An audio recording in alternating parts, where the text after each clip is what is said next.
তো আজকে আমি এসেছি এই ছাদে, এই যে ছাদের মধ্যে এসে একটা জন্তুকে দেখবো, বিরাট বড় জন্তু।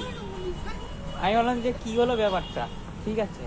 এই যে ছাদে এসে দেখছি এই যে ওরে কন্টেন্ট ক্রিয়েটার, কন্টেন্ট ক্রিয়েটার এখানে, এটা হচ্ছে কন্টেন্ট ক্রিয়েটারের ক্যামেরা স্ট্যান্ড। তো আজকে কন্টেন্ট ক্রিয়েটারের সাথে জিজ্ঞাসা করি, আপনি এখানে কি বানাচ্ছেন? এইখানে বানাচ্ছি যে নিজের কলা কি করে বিক্রি করা যায়। এটা আপনি বলতে পারেন যে নিজের কলা কি করে বিক্রি করবো ভাই। এবার যদি আপনার নিজের কলা যদি না থাকে, তাহলে আপনি লোকের কাছে চুরি করা কলা বিক্রি করতে পারেন, এবং আপনি যদি ধরা না পড়েন তাহলে কেলানি খাওয়ারও কোনো ভয় নেই, ঠিক আছে। তো এইটুকুই থাকুন। আপনার যদি দেখার ইচ্ছুক হয় তাহলে আমার ঢ্যামনামিকে সাবস্ক্রাইব করে থাকুন, ঠিক আছে। ওইখানে অনেক ফালতু কন্টেন্ট আছে, ঠিক আছে। আপনাদের দেখলেই একদম সাবস্ক্রাইব করতে মন চাবে, ঠিক আছে। আর কদিন পরে তো সরস্বতী পুজো চলেই গেল, আমারও গার্লফ্রেন্ড নেই, আপনারও গার্লফ্রেন্ড নেই, সেটা 14 ফেব্রুয়ারি আসছে।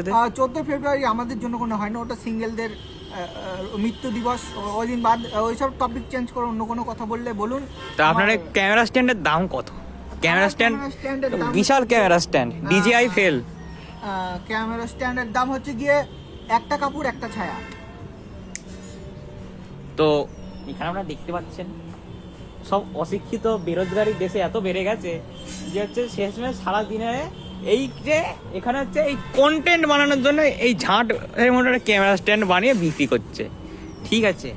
আর কন্টেন্ট কি না, এইসব ফালতু কন্টেন্ট। তো এইসব পাগল চুদাদের জন্য যদি যদি বলতে হয় কোনো বক্তৃতা যদি থেকে, তাহলে এনাদের জন্য কোনো বক্তৃতা যদি আপনারা যদি দিতে চান তাহলে কমেন্ট সেকশনে দেবেন, ঠিক আছে। আর এর হচ্ছে একটা চ্যানেল আছে আমার ঢ্যামনামি বলে, সত্যি 1 নম্বরের ঢ্যামনা, তো এই কারণে নামটা দিয়েছে। আর যদি ইচ্ছা না হয় তাহলে আনসাবস্ক্রাইব করে দেবেন, আর যদি ইচ্ছা হয় তাহলে সাবস্ক্রাইব করবেন। কারণ যদি আপনি আনসাবস্ক্রাইব যদি করে দেন তাহলে আপনার বাড়ি গিয়ে পেছন মারবে, তাই তো একদম বাড়ি গিয়ে পেছন মারবে। করবেন না, বউ বাচ্চা ফলোয়ার সবাইকে দিয়ে ফলো করাবেন।